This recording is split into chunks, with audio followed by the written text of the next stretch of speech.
Hello and welcome to a new sketchbook tour. I'm very excited to share it with you.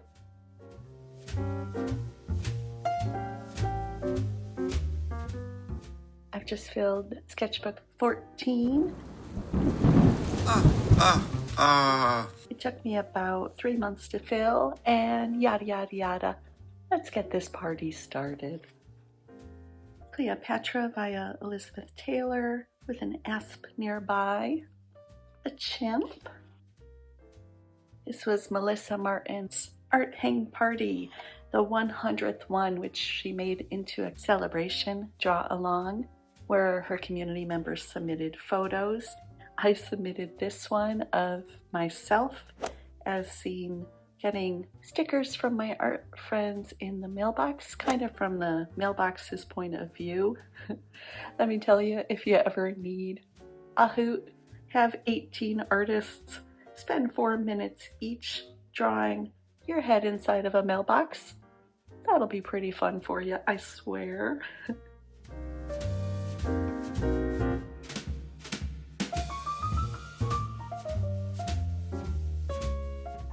I'll link information on all the channels I mentioned down below. And in this sketchbook, I kind of did Birbfest, a 31-day bird drawing challenge in January. I did it last year in the 31 days, but this year I took it pretty easy and I spread it out throughout the 3 months of this sketchbook. It kind of took away the drudgery of it sometimes, doing the same thing day after day. At least for me, I like different all the time. I had a little empty space here, so I put in this egg. Do me a favor and grab that tab for me. Give it a tug. Don't be shy.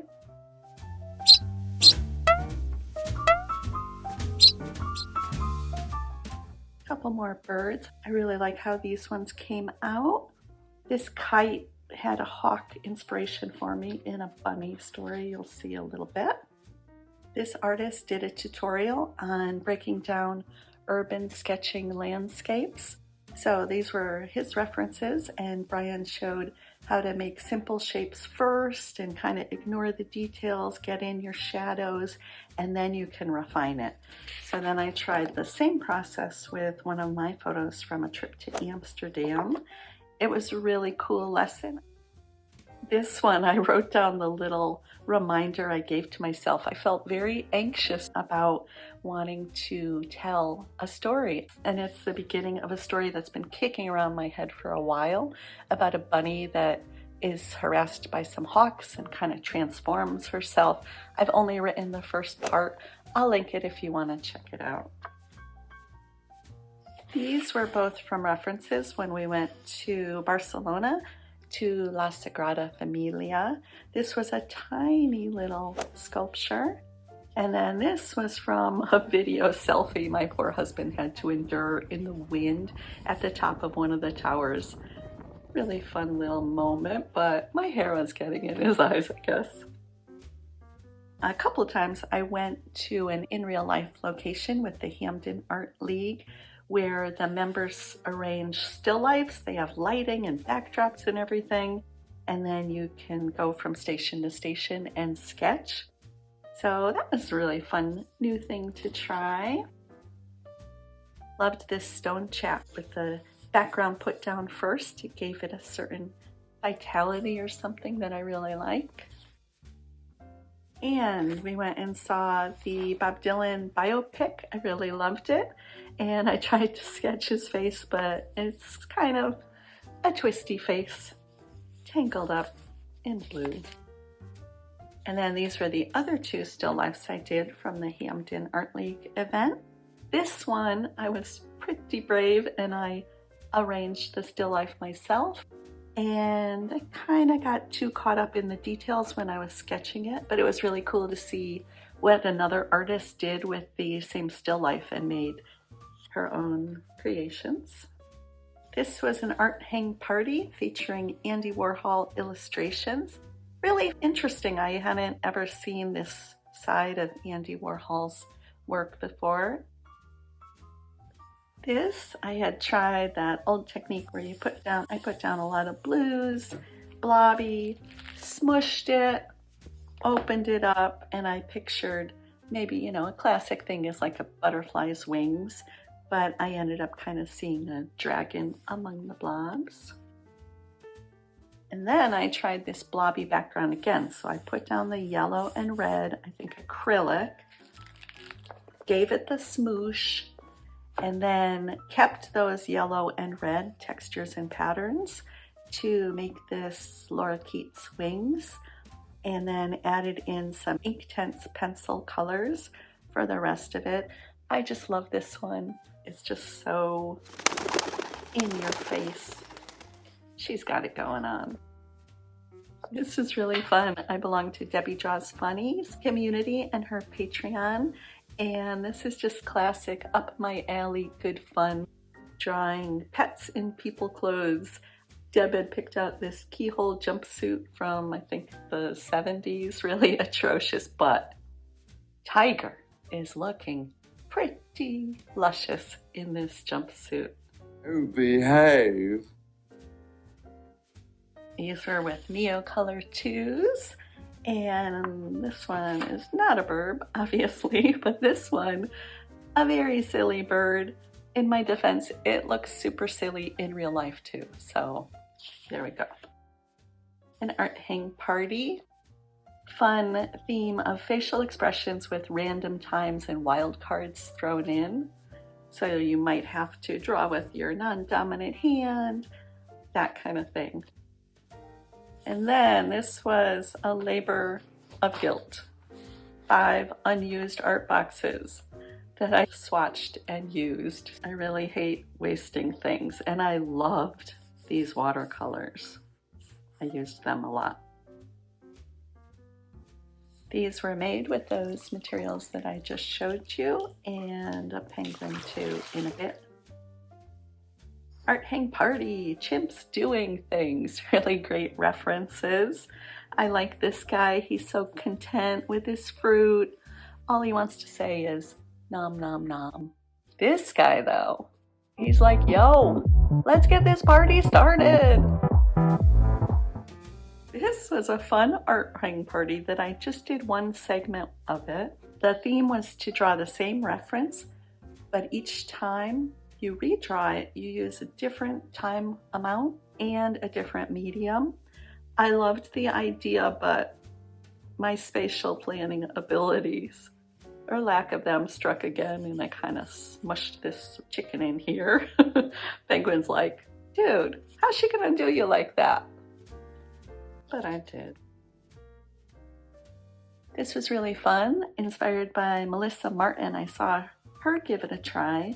I'll show you, it's hard to explain, but basically you trace the oil pastels onto the back of an image, and then you put the paper down and trace over the lines on the front of the image, and it transfers bits of the oil pastel. This came out really cool, fun to try, and then I tried it on black as well, but the next spread bled through, so it got kind of destroyed.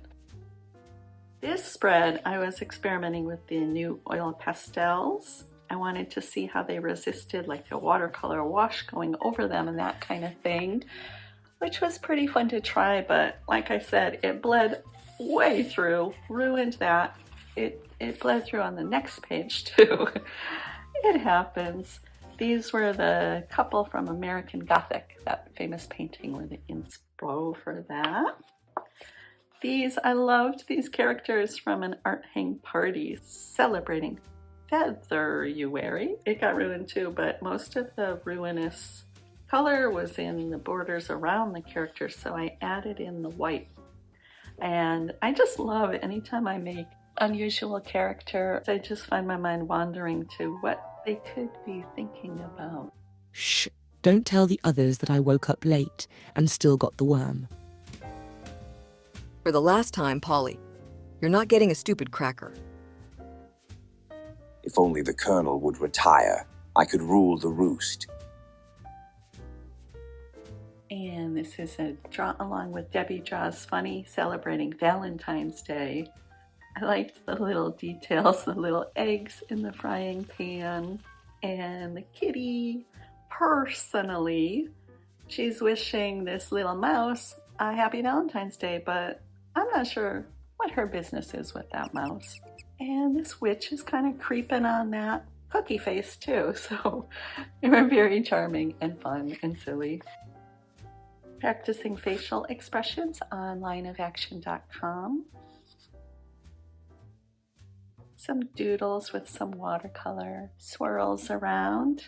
I think this was Stephen Colbert, and I did not get a likeness on him, but I added some red to the blue along with some salt, and I got some purple haze.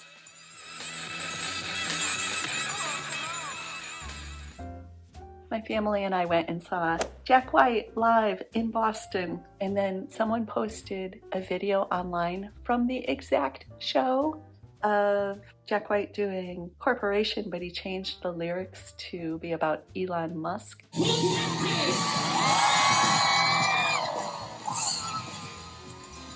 And the blue lighting kind of inspired my little sketch. This was a piece of wallpaper from a bathroom that we're having renovated. This was a labor of love. They're inspired by the armor in Fallout 4, a video game. I had never gamed my whole life, but current Marcy is obsessed with 2 different ones, and I made them removable so I could play with them outside of the sketchbook. I don't think I'll really play with them, just to let you know, but are these not the cutest? And then their clothes are interchangeable, so how fun is that? I'd say this was my most favorite project in this sketchbook.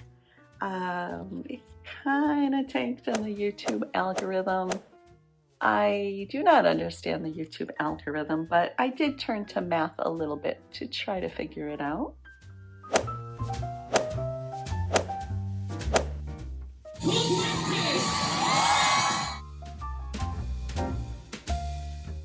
This was just a quick doodle of, you may get a likeness, Edgar Allan Poe, Raven nearby, and another birb for Birbfest. An art hang party featuring collage. I did stick to the times on making the basic pieces, but then I added in the black after the fact. Really fun and creative theme. Classic strawberries from Melissa.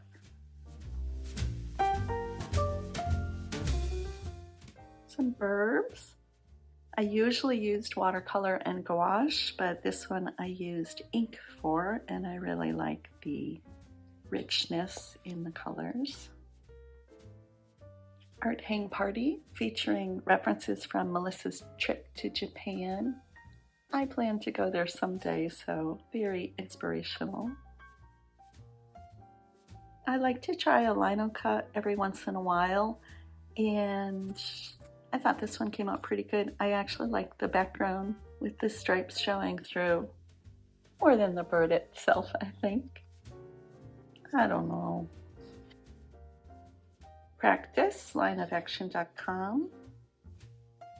Single line blind contour, so not looking at the paper while you're drawing, and I thought that came out pretty cool. It's Cool Hand Luke. He can eat 50 eggs. This was James Dean's character from Rebel Without a Cause. I thought these 2 guys went well together. This was playing around with putting a grocery bag in the background as a collage element and then sketching over it. It was a cool technique to try, but I don't know. I guess this guy's okay. And then I tried the brown paper again, and this was one of Melissa's art hang parties featuring spring. And I spent extra time filling in the blue background. I like how this effect came out. I do kind of like the hand with the strawberries, and I really like the carrots. This might be the best carrots I've ever made. I really like this bird, a grebe, and the textures I could get. This one is one of my favorite birds. I love his colors and the kind of the gentleness. It's both watercolor and colored pencil. I like his pose. He looks like he's just about to run off toward the setting sun. Oh boy. I'll let you read the caption on this one.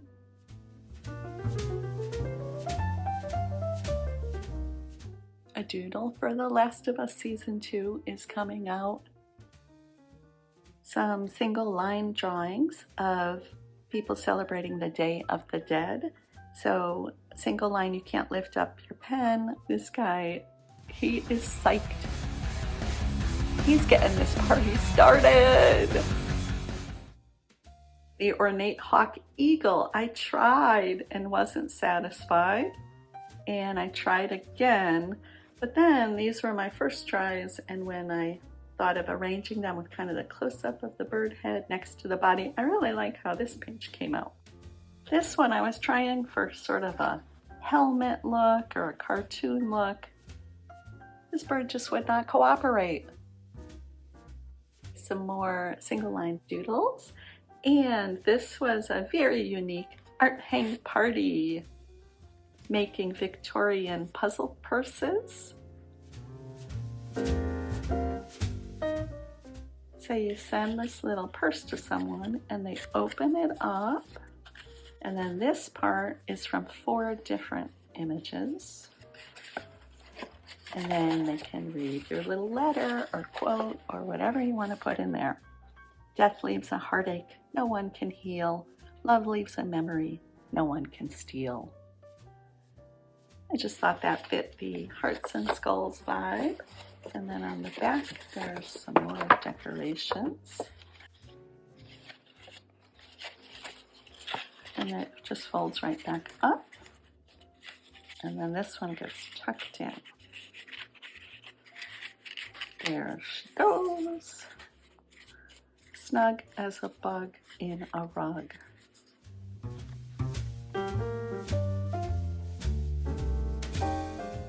These were a quick blobby technique I tried out. Didn't really like them. This spoonbill though,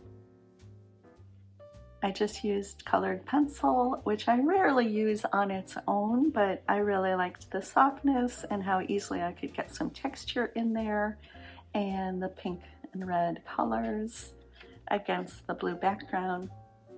I'd say this one or maybe the cassowary are my favorites from Birbfest.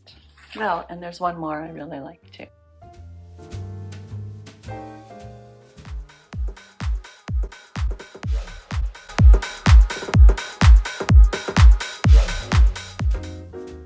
Okay, this was classic, not fitting the birb I had planned into the space that I left, but I did it this way, and now he can fly.